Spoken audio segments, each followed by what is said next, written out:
Hello and welcome to our video about China's Golden Age, the Sui, Tang, and Song dynasties. This is an exciting video and it covers a lot of Chinese history, so I'm just going to give you the background, the basics, and you'll have to fill in the rest on your own and in class. So let's go. So first of all, this period begins with the Sui dynasty and comes out of a period of disunity in Chinese history, a period of almost 400 years of disunity. And then the Sui dynasty in the late 6th century unites China and brings in a long period of unity and prosperity. And there are three themes that I want to emphasize in each of these three dynasties. The first one is artistic and technical development. So all of these dynasties have incredible arts, both literary arts and visual arts, and also add to the technological development of the world with very important and cool inventions. They also have incredible economic development. This is a picture of some of the first printed money. That's one of the inventions, one of the economic developments that happened during this time. But you also see a rise in a banking system, in a debt system, and a huge rise in economic activity and trade in all three of these dynasties again. And finally, one of the other big themes is how these dynasties deal with the nomadic tribes to the north. People like the Jurchen, the Khitan, the Jin, and eventually the Mongols. And we'll see that they don't do the best job at dealing with them. Let's start then with the Sui dynasty and see how those three themes impact them.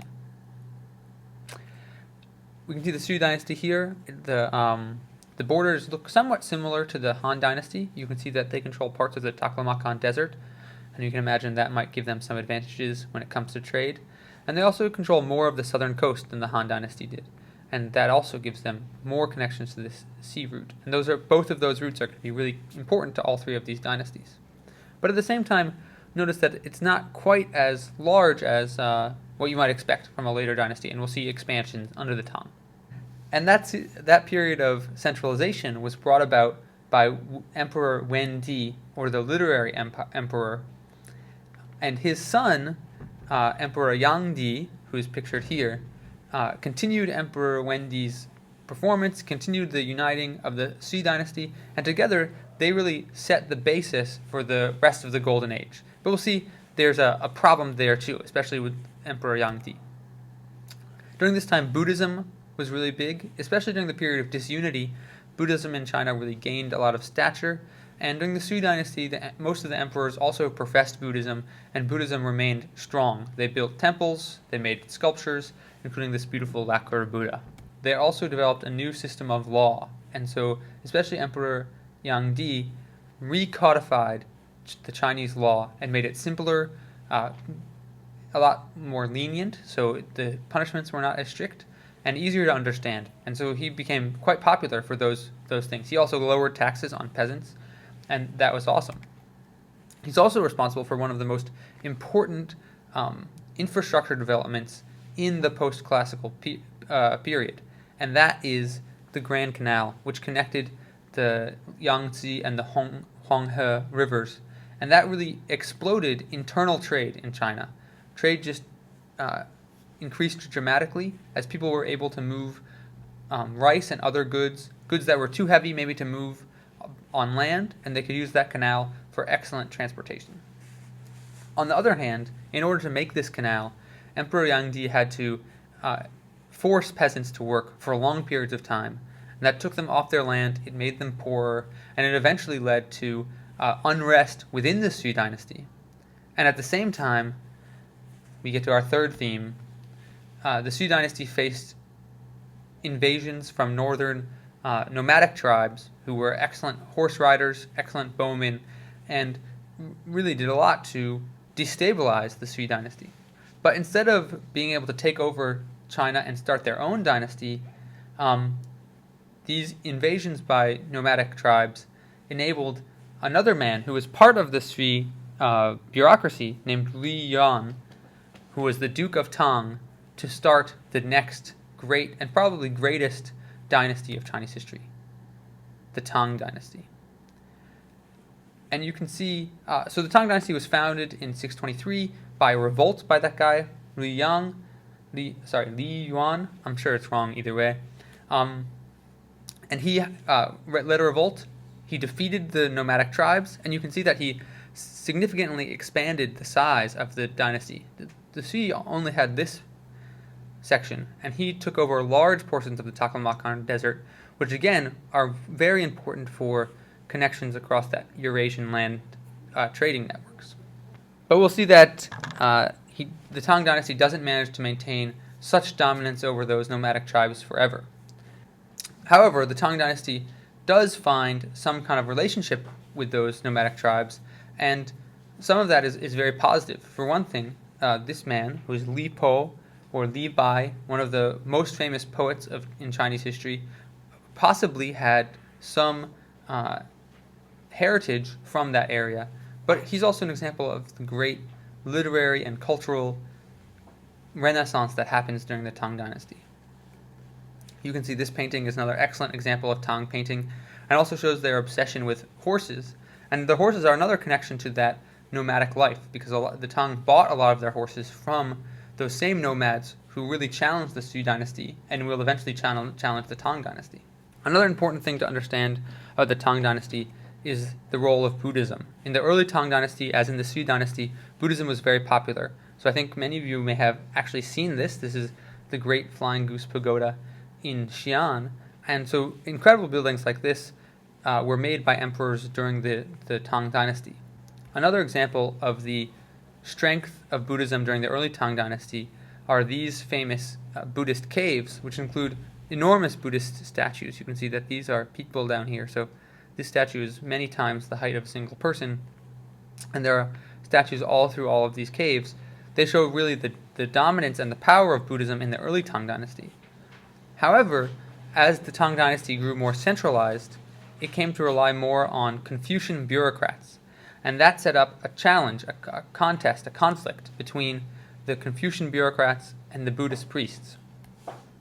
And the result, under this emperor Tang Wuzong, was a persecution of Buddhism under the Tang dynasty.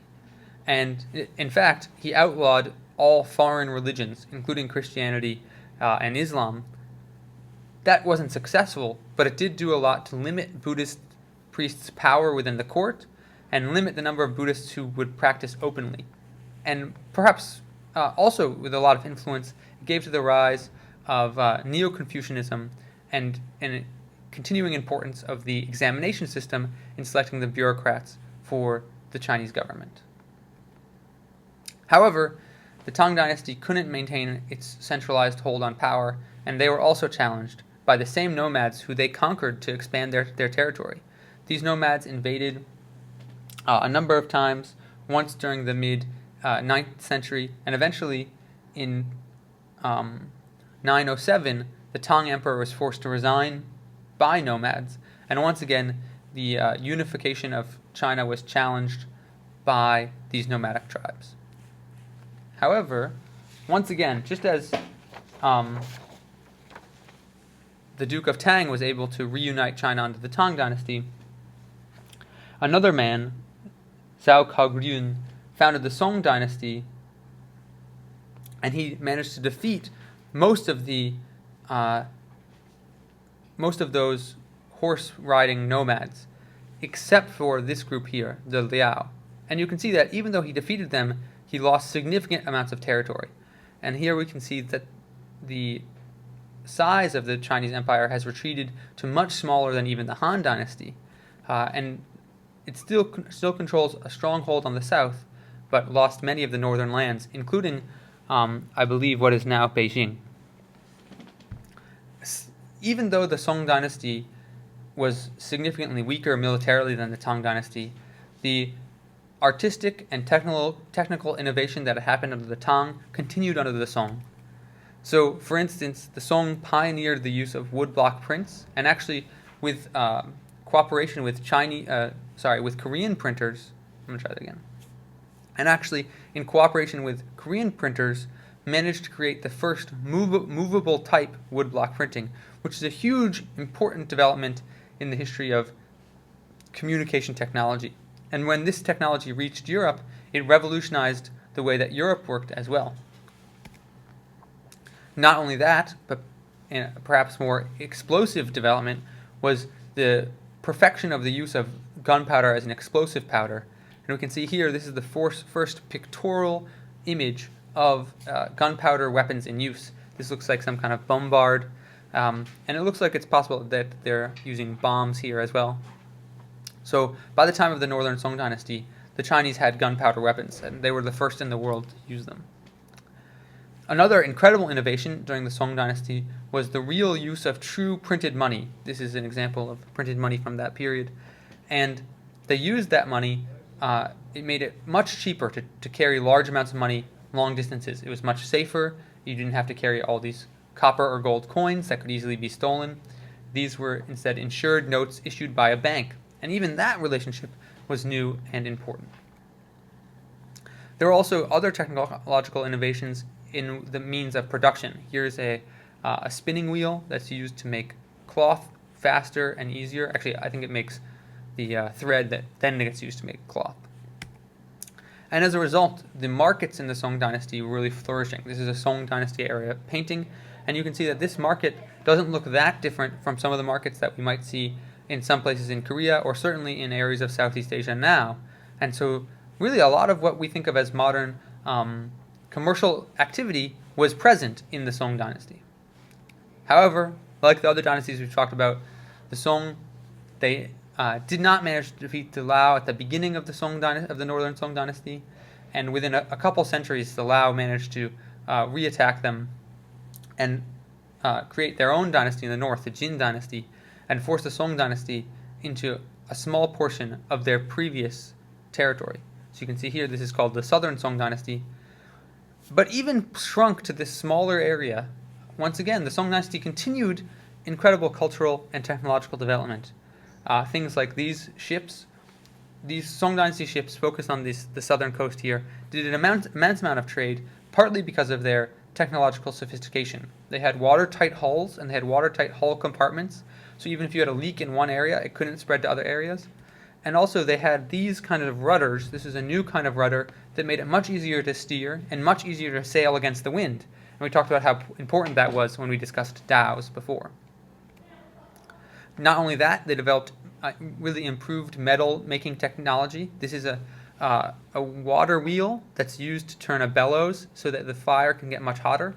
With a hotter fire, you can make purer steel and better weapons, better mechanical objects. The Song also made things like clocks, lots of fireworks.